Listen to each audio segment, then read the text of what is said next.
Buying a home can put you through a roller coaster of emotions. It's normal to start second guessing yourself during the process, but you don't need to worry too much. The Ohio contract has several provisions in place that allow the buyer to back out for legitimate reasons. I'll give you 5 examples in this video. For all these examples, we are assuming that you are within the timeframes specified in the contract. First is the appraisal contingency. If the property appraises for less than the contracted price, then the buyer has the right to terminate. But please note, the seller and the buyer has the right to try and have an appraisal reevaluated. So keep that in mind. Second is the HOA contingency. If the buyer does not approve of any aspect of the homeowner association documents, then the buyer has the right to terminate. We usually allow 3 days from the signed contract date for the buyer to review those documents.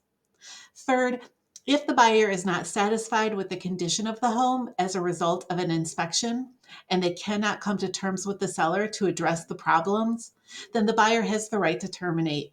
We usually allow 7 days from the signed contract for an inspection to take place and a defect notice to be issued to the seller.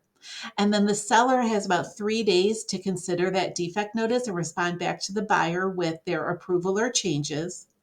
And then the buyer has about 3 days to consider the seller's response.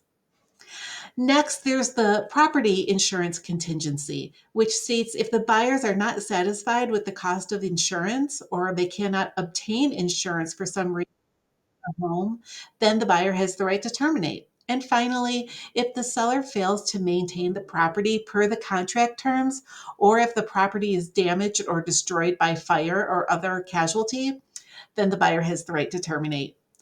So take it easy. We have your back. You are protected. If you have any questions, just call, text, or email us. We're always here to help.